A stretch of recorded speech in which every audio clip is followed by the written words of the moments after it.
Okay, I'm going to start doing this, and then if you're working on it, then look up as you're working to see what you need to check. First step, bring it over equaling 0. So this will be x plus 3, x plus 1 minus x minus 2, x minus 3. We're going to go to 0. And then lowest common, I'm going to do x minus 3, x plus 1, like that. Then we're going to do x plus 3. You can do this a little faster. You might start to expand. What I wanted you to check when you try it on your own, all over, right? We're never losing the denominator for an inequality, right? We cannot. It's part of our answer, x plus 1, x minus 3. You cannot still be making little mistakes with the negatives, right? Because these are little mistakes. So over here you get x squared minus 9 minus, you can do this in one step or two. I'm going to do it in two. When you expand those out, you get x squared minus x minus 2. Make sure you're not dropping a negative. So just be a little bit careful here. Bring the negative in a separate step if you have to, or do it all at once, but you have to make sure there's a minus in between. Right, so frequently I just get, oh shoot, I forgot there's a minus there, and you bring it to the first one. So my next step would be x squared minus 9 minus x squared plus x plus 2. Right, so watch this. The signs with the negative. It's just sometimes that's that one little, oh, I forgot to bring it in, I left it in front, and I ignored it. Okay, so this one here, again, you want to keep finishing it. So x squared minus x squared, and then you bring those two together. I get x minus 7 on the top. And then x plus 1, x minus 3. Remember, we are never dumping the denominator because it is part of our number line. Okay, then a little graph.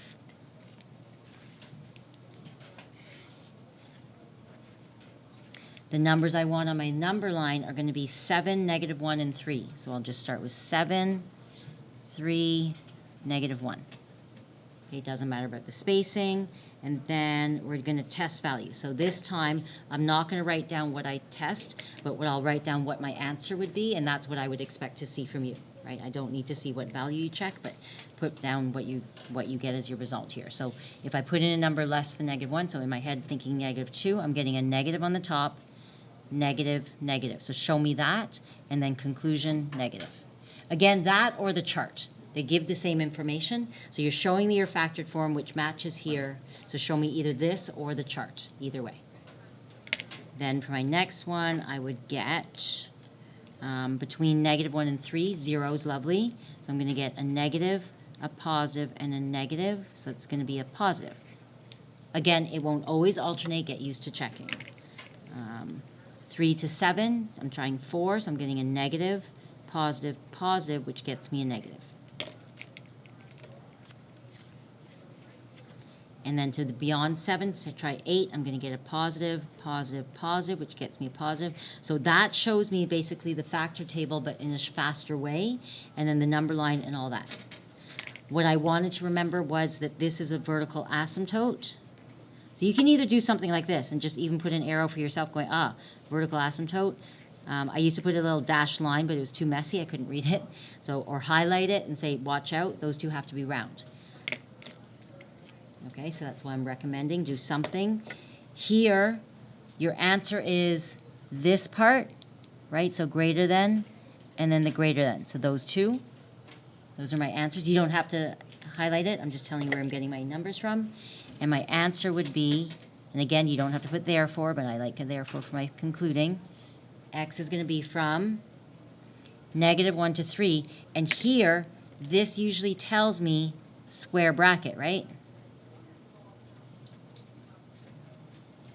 Square bracket, but not on a vertical asymptote. Does that make sense? So it's square brackets, but never for a vertical asymptote. So even though it's square here, when I put between negative 1 and 3, I am going to use round. Does that make sense? Negative 1 and 3. Okay, so even though it is a square situation, these are asymptotes, so it's not included. Or, And then this one would be square. So square on 7 to infinity. Okay, again, highlighting this and this. Good. That's it. That's it for this unit, chapter.